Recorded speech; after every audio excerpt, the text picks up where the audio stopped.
तो भाई लोग, आज हम बात करने वाले हैं लुकिसम के चैप्टर नंबर 347 के बारे में। और आप चाहो तो चैनल को सब्सक्राइब कर सकते हो अगर आपको एनिमेज और मानवास की एक्सप्लेनेशन देखना अच्छा लगता है। और आज की वीडियो की शुरुआत में हम देखते हैं जो डीजी होता है वो ओजी डैनियल से वीवी कुकीज ले लेता है, जो कि डैनियल स्टीव हॉन्ग को देने जा रहा होता है। डीजी कहता है, मैं ये कुकीज ले रहा हूँ। डैनियल कहता है, क्या तुम वो ले रहे हो?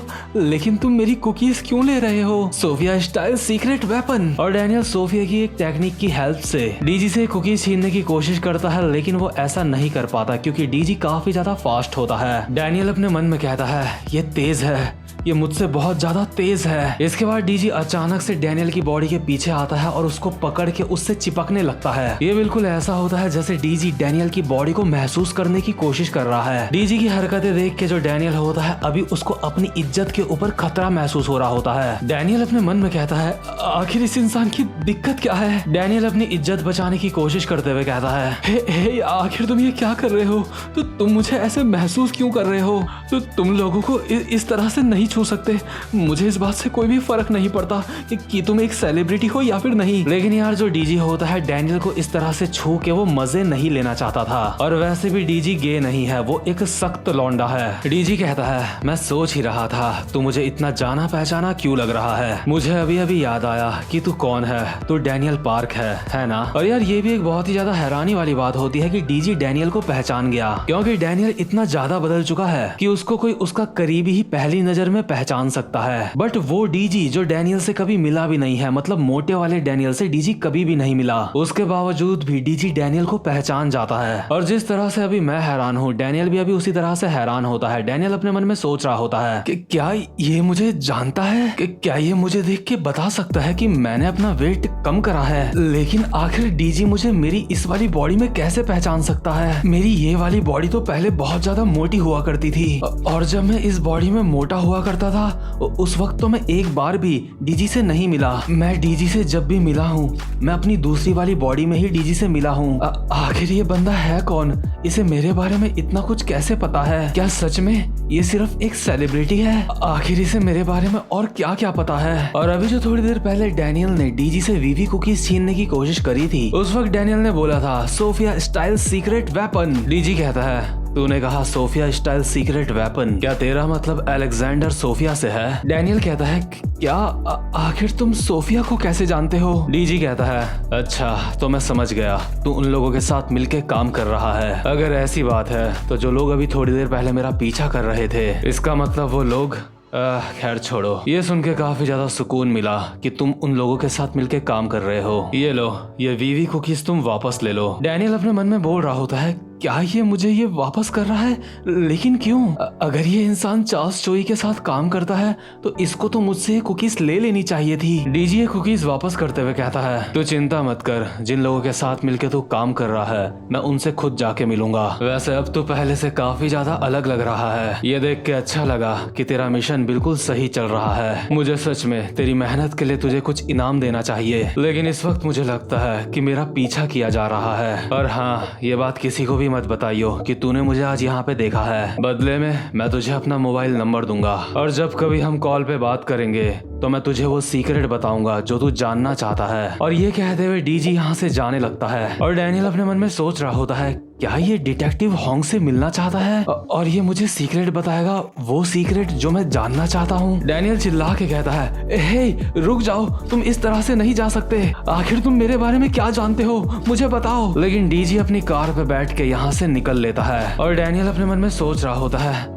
आखिर असल में ये बंदा है कौन? और यार असल में जो डीजी ने डैनियल से कुकीज ली होती है ना, वो उसने इसलिए ही ली होती है क्योंकि उसको लगा होता है कि ये बंदा डैनियल नहीं है, और डीजी ये चाहता होता है कि ये कुकीज डैनियल के ही पास हो। और जैसे ही डीजी को अंदाजा होता है कि ये बंदा डैनियल ही है जिसने अपना वेट कम कर दिया है, वो उसको उसकी कुकीज वापस कर देता है। मतलब कि अभी के लिए ये बंदा एक फुल मिस्ट्री है। इसके बाद सीन शिफ्ट होता है और हम देखते हैं हैंगओवर सूप शॉप का सीन। और जो स्टीव हॉन्ग होता है उसको राइस सूप काफी ज्यादा पसंद होता है। अभी जो डैनियल होता है यहाँ पे आके स्टीव हॉन्ग के सामने वो वीवी कुकीज रख देता है। मतलब कुछ बोलता नहीं है कि मतलब ये कुकीज हैं क्या और क्यों रखी है मैंने टेबल में, और इनमें से एक कुकी आधी खाई हुई भी होती है। स्टीव बहुत ही ध्यान से डैनियल का चेहरा देख रहा होता है और डैनियल भी स्टीव को बहुत ही ज्यादा ध्यान से देख रहा होता है, ये सोच के कि उसने बहुत ही बड़ा काम कर दिया है। लेकिन यार तुम सोचो, तुम्हारे सामने कोई अचानक से आके कुकीज रख देगा, यानी कि बिस्किट्स रख देगा। वैसे कुकीज और बिस्किट्स अलग होते हैं, लेकिन बस तुम एक बार सोचो, तुम्हारे सामने कोई आके बिस्किट रख देगा और उनमें से एक आधा खाया हुआ भी होगा, तो तुम्हारा क्या रिएक्शन होगा। अभी जो स्टीव होता है उसका भी काफी अजीब सा रिएक्शन होता है। स्टीव डैनियल को कहता है, आखिर ये क्या है, ये कुकीज तूने मेरे सामने क्यों रख दी। डैनियल कहता है, आपका क्या मतलब है, ये क्या है। ये वही है जिसकी आपको तलाश थी। ये थर्ड एफिलिएट का वो राज है जो वो सबसे छुपा रहे थे। स्टीव ध्यान से इस कुकी को उठा के देखता है और कहता है, तो ये कुकीज वीवी ने बनाई है, थर्ड एफिलिएट ने नहीं बनाई है। डैनियल कहता है, हाँ जल्दी करो, इस बारे में सबको बता दो, उनका भांडा फोड़ दो। और ये बोलते हुए डैनियल के मुंह से अभी पानी आ रहा होता है, क्योंकि डैनियल को इन कुकीज की लत लग गई होती है। स्टीव कहता है, मैं इस बारे में श्योर नहीं हूँ कि मुझे ये बातें पब्लिक में ओपन कर देनी चाहिए, और मुझे लगता है तुम्हें इन कुकीज की लत लग गई है। डैनियल कहता है, लेकिन क्यों, आप पब्लिक में बताना क्यों नहीं चाहते, इन कुकीज के अंदर ड्रग्स है। आप चाहो तो एक कुकी मैं आपको खा के भी दिखा सकता हूँ। स्टीव कहता है, पक्का तुझे इन कुकीज की लत लग चुकी है। और बच्चे जरा सोच, मैं 4 बड़ी गैंग्स को क्यों खत्म करना चाहता हूँ। मैं चार्ल्स के ऊपर अपना सिकंजा कसना चाहता हूँ, और उसके बावजूद भी तू चाहता है मैं वीवी कुकीज के बारे में पब्लिक में बता दूं। आखिर ऐसा करके क्या होगा। ऐसा करके मैं खामखा टी ग्रुप के चेयरमैन से पंगा ले लूंगा, क्योंकि वीवी टी ग्रुप के चेयरमैन की ही बेटी है। डैनियल कहता है, हाँ आपने बिल्कुल सही कहा, लेकिन फिर मैंने इतनी सारी डाइट क्यों करी थी। इसका मतलब तो ये हुआ कि मेरा थर्ड एफिलिएट में जाने का कोई भी फायदा नहीं हुआ। स्टीव कहता है, मैं नहीं जानता था कि वीवी वो ड्रग्स खुद बनाती है। मैं तो सोच रहा था वो ड्रग्स वर्कर्स बनाती है और वीवी को बेचती है, लेकिन ये ड्रग्स बनाने में वर्कर्स का कोई भी हाथ नहीं है, इसलिए मैं इस इंफॉर्मेशन को पब्लिक नहीं कर सकता। डैनियल अपनी जैकेट ऊपर करके स्टीव को अपने जख्म दिखाते हुए कहता है, जरा ये देखिए, मैं उन कुकीज की वजह से वहाँ थर्ड एफिलिएट में गया, यहाँ तक कि मैंने अपने दूसरे शरीर से मार भी खाई। ये देखो मेरे शरीर में कितने सारे चोटों के निशान हैं। स्टीव कहता है, आखिर ये क्या बोले जा रहा है। खैर जो भी हो, मुझे लगता है इसे मेडिकल ट्रीटमेंट की जरूरत है। लेकिन तभी जो सोफिया होती है डैनियल के सामने एक पैसों का बैग खोलती है और कहती है, वादे के मुताबिक ये रहे तुम्हारे पैसे। डैनियल कहता है, हाँ अब ये पैसे देख के मुझे थोड़ा अच्छा लग रहा है। स्टीव कहता है, मैं तुम्हें ये पैसे बस इसलिए दे रहा हूँ क्योंकि मैंने देख लिया कि तुम कितने ज्यादा काबिल हो। मैं तुम्हारे ऊपर भरोसा कर रहा हूँ कि तुम बाकी के एफिलिएट्स के साथ भी ऐसे ही निपटोगे। डैनियल कहता है, अच्छा ऐसी बात है, तो क्या वो कुकीज आप मुझे वापस कर दोगे। स्टीव कहता है, सच में बच्चे, तुझे उन कुकीज की लत लग गई है ना। और याद रखियो, ये सारा का सारा पैसा एक बार में मत उड़ा दियो, क्योंकि सेकंड एफिलिएट के लिए तुझे इसकी जरूरत पड़ सकती है। डैनियल एक नोट की गड्डी सोफिया को रिस्पेक्ट के तौर पे देते हुए कहता है, क्या आपका क्या मतलब है। स्टीव सूप पीते हुए कहता है, बच्चे मैं तुझे बस इतना बोल रहा हूँ कि एक बार में ये सारे पैसे खत्म मत करियो। और तूने मुझे बताया कोई जुनगो नाम का बंदा वीवी को अपने साथ ले गया है ना। डैनियल कहता है, हाँ ये बिल्कुल सच बात है, जुनगो वीवी को लेके चला गया था। स्टीव कहता है, क्या ये वही इंसान है जिसके बारे में तूने मुझे पहले बताया था। डैनियल कहता है, हाँ लेकिन मैं सोच रहा हूँ कि अब वीवी के साथ क्या होगा, वर्कर्स उसके साथ क्या करेंगे। स्टीव कहता है, हो सकता है वर्कर का चेयरमैन एक स्ट्रिक्ट इंसान हो, लेकिन वो भला वीवी और जाइलंग से पंगा कैसे ले सकता है। आखिरकार वीवी टी ग्रुप के चेयरमैन की बेटी है। मेरे हिसाब से वो उन दोनों को बस वापस चाइना भेज देगा। और इसके बाद सीन शिफ्ट होता है और हम देखते हैं वीवी और जाइलंग चाइना आ चुके होते हैं। जाइलंग के हाथ पैर अब काम नहीं कर रहे होते हैं, इसलिए वीवी उसको व्हील चेयर में बैठा के ले जा रही होती है। वीवी जाइलंग को कहती है, जाइलंग देखा, मैंने कहा था ना मेरे डैड हमारे रिलेशनशिप के लिए मान जाएंगे। मैं जानती थी अगर मैं कोई गड़बड़ करूंगी तो वो हमारे रिलेशनशिप के लिए एग्री कर देंगे, लेकिन हम दोनों को चुपचाप से इस जगह में रहना होगा, हमारे बारे में किसी को पता नहीं चलना चाहिए। हम दोनों साथ में यहाँ पे काफी ज्यादा खुश रहेंगे। जाइलंग मैं तुम्हें सच में पसंद करती हूँ। जाइलंग कहता है, मिस वीवी मैं भी आपको पसंद करता हूँ। वीवी बहुत ज्यादा खुश होते हुए कहती है कि क्या तुमने क्या कहा, तुमने कहा तुम भी मुझे पसंद करते हो। जाइलंग कहता है, मिस वीवी क्या आप मुझे एक ब्लैंकेट लाके दे दोगी? वीवी बहुत ही ज्यादा खुश होकर अपनी एक छोटी सी झोपड़ी की तरफ भागती है वहाँ से ब्लैंकेट लाने के लिए। वीवी कहती है बिल्कुल, मैं तुम्हारे लिए अभी ब्लैंकेट लेके आती हूँ। मैं तुम्हारे लिए ये कर सकती हूँ, लेकिन एक बार जब मैं वापस आऊंगी तो तुम्हें दोबारा से कहना पड़ेगा कि तुम मुझे पसंद करते हो। तुमने मेरे लिए जो कुछ भी करा है मैं भी तुम्हारे लिए वही करना चाहती हूँ ज़ाइलंग। मैं खाना बनाने का और साफ सफाई का पूरा ध्यान रखूंगी। भले ही मुझे घर के काम करना नहीं आता है, लेकिन मैं अपनी पूरी मेहनत करूंगी। वीवी अपने मन में बोल रही होती है फाइनली ज़ाइलंग ने बोल दिया कि वो मुझे पसंद करता है। और जैसे ही वीवी यहाँ से चले जाती है तभी ज़ाइलंग कहता है मास्टर, आपका बहुत बहुत शुक्रिया मेरे गुड बाय का इंतजार करने के लिए। अभी हम देखते हैं जो चियोन गार्ड का मास्टर होता है अचानक से ही कहीं से यहाँ पे आ जाता है। चियोन गार्ड का मास्टर ज़ाइलंग को कहता है जो भगवान होते हैं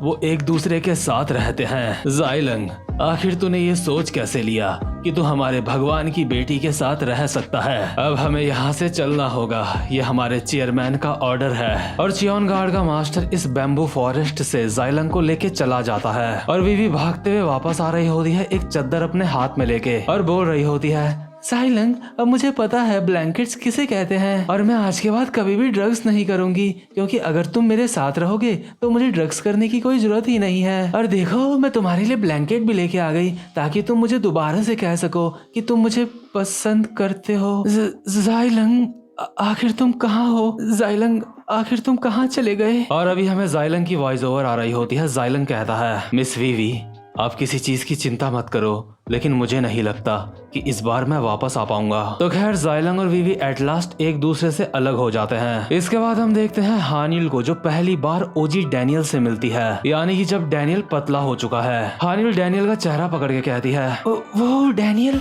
तो तुम्हारा सारा का सारा फैट गायब हो गया। डैनियल, अब तुम एक पिगी नहीं रहे। डैनियल कहता है हाँ, ये फैट लूज करना काफी ज्यादा मुश्किल था। हानिल कहती है काफी ज्यादा अजीब बात है, तुम बिल्कुल उसकी तरह लग रहे हो, वो जो दूसरा वाला डैनियल पार्क है। डैनियल कहता है आखिर तुम ये क्या बात कर रहे हो? वो वाला जो शरीर है, नहीं मेरा मतलब वो वाला जो डैनियल है वो मुझसे काफी ज्यादा अच्छा लगता है। हानिल कहती है हाँ, लेकिन पता नहीं क्यों तुम्हें देख के मुझे उसकी याद आ रही है। डैनियल अपने मन में कहता है क्या मैं उसकी तरह लग रहा हूँ? मैं अपनी दूसरी वाली बॉडी की तरह लग रहा हूँ। लेकिन तभी यहाँ पे वो चिकन शॉप वाली लड़की आती है जो वीवी की पार्टी में भी आई थी। वो डैनियल को देख के कहती है हे डैनियल। डैनियल कहता है अरे तुम यहाँ पे क्या कर रही हो? क्या तुम स्कूल से वापस घर जा रही हो? ये लड़की कहती है हाँ, मैं घर जा रही हूँ। और क्या तुम्हारा स्कूल खत्म हो गया? डैनियल कहता है हाँ, और बताओ तुम्हारी लाइव स्ट्रीमिंग कैसी चल रही है? ये लड़की कहती है अब पहले से सब कुछ काफी ज्यादा सही चल रहा है, इसके लिए तुम्हारा बहुत बहुत शुक्रिया। मैं तुम्हें बाद में मैसेज करूंगी, ठीक है, बाय। और यार हानिल ये देख के हल्का सा हैरान हो जाती है। हानिल कहती है आखिर ये सब क्या था? डैनियल कहता है आखिर इससे तुम्हारा क्या मतलब है? हानिल कहती है आखिर तुम इतने बड़े लड़कीबाज कब से बन गए? तो तुम तो ऐसे नहीं थे। डैनियल हंसते हुए कहता है अरे ऐसी बात नहीं है, मैं लड़कीबाज नहीं हूँ, वो लड़की तो बस मुझे ऐसे ही मिल गई थी। मुझे उसकी हालत देख के उसके लिए बुरा लग रहा था, तो मैंने उसकी थोड़ी सी मदद कर दी थी। अब वो लड़की क्विच में लाइव स्ट्रीमिंग करती है, और क्योंकि जो डैनियल है वो भी अपनी मोटी वाली बॉडी में किंग डैनियल नाम से जाना जाता था, यानी कि लाइव स्ट्रीमिंग की दुनिया में, तो डैनियल अपने किंग डैनियल वाले अकाउंट से इस लड़की की मदद कर देता है क्विच में लाइव स्ट्रीम करने के लिए। हानिल डैनियल को कहती है मैंने तुमसे ये नहीं पूछा कि तुम उससे कैसे मिले, और तुम मुझे ये बताओ आखिर तुम्हारे आसपास हमेशा लड़कियां घूमती क्यों रहती हैं? डैनियल हानिल को कहता है अरे दरअसल बात यह है कि मैं एक क्लब में गया था, वहाँ पे मैंने ड्रग्स कर लिए थे। हानिल कहती है क्या तुमने उस लड़की के साथ मिलकर ड्रग्स भी कर लिए? तुम ये क्या बोल रहे हो? मतलब जो हानिल होती है वो तो अपने मन में कुछ अलग ही कहानी बना रही होती है। एक तरीके से ये भी कह सकते हैं कि हानिल जल रही होती है। इसके बाद हम देखते हैं शैली के अपार्टमेंट का सीन। शैली एली को कहती है क्या वीवी और ज़ाइलंग एक दूसरे को प्यार करते हैं? एली याना के साथ खेलते हुए कहता है हाँ, जब ये बात मुझे पता चली थी तो मैं भी काफी ज्यादा हैरान हो गया था। और याना के खिलौने का जो टुकड़ा होता है एली ने उसको अपने डंडे के ऊपर लगा के याना को दे दिया होता है, क्योंकि याना का जो असली खिलौना था वो तो टेगुन के साथ फाइट करते हुए टूट गया था। अभी शैली कहती है हो सकता है वो लोग बुरे इंसान हो, लेकिन वो काफी ज्यादा रोमांटिक हैं। मुझे लगता है मुझे उनसे थोड़ी सी जलन हो रही है। शैली अपने मन में बोल रही होती है, क्या मुझे भी कभी कोई ऐसा इंसान मिल पाएगा जो मुझे भी वैसे ही प्यार करे जैसे जाइलंग वीवी को करता है। लेकिन तभी शैली के बगल में वैरन आता है और कहता है, हे शैली, मेरा खाना कहाँ है? और अचानक से वैरन को देख के जो शैली होती है काफी ज्यादा हैरान हो जाती है, क्योंकि वो इंसान जो शैली को प्यार करता है वो वैरन ही है। शैली के हाथ में जो भी खाने का बर्तन होता है वो उसके हाथ से छूट जाता है और शैली कहती है, हे, तुमने तो मुझे डरा ही दिया। आखिर तुम वापस कब आए? मुझे तो पता भी नहीं चला तुम यहाँ पे कब पहुँचे। वैरन कहता है, हाँ, इसको कहते हैं सीनियर मैनेजर किम स्पेशल निंजा टेक्निक। इस टेक्निक की वजह से मैं कहीं भी बहुत ही ज्यादा शांति से आ जा सकता हूँ। इसमें किसी को मेरे कदमों की आवाज भी नहीं आएगी। तो अब मुझे बताओ मेरा खाना कहाँ है? शैली कहती है, अपनी ये निंजा टेक्निक घर में इस्तेमाल मत करा करो। और क्या आज खाना बनाने की बारी मेरी है? क्या तुम भूल गए आज रात को तुम्हें खाना बनाना है? और क्या तुम जिन मिस्टर किम के साथ थे उन्होंने तुम्हें खाना नहीं खिलाया? वैरन कहता है, अरे उनके पास भी ज्यादा पैसे नहीं रहते। और हाँ एली, ये लो तुम्हारे लिए एक पोस्ट आई है। एली कहता है, क्या एक पोस्ट मेरे लिए? वैरन कहता है, हाँ, ये किसी तरीके का लेटर है, मैंने तुम्हारे लिए इसको ले लिया। जल्दी से इसको खोल के देख लो, मुझे लगता है ये काफी ज्यादा जरूरी है। और जैसे ही एली इस लेटर को खोल के देखता है तो उसके होश उड़ जाते हैं। शैली कहती है, हे एली, आखिर क्या बात है? वैरन कहता है, हे एली, आखिर उसमें क्या लिखा है? एली कहता है, ये लेटर मुझे ओली वैंग की तरफ से आया है। आखिर ऐसा कैसे हो सकता है?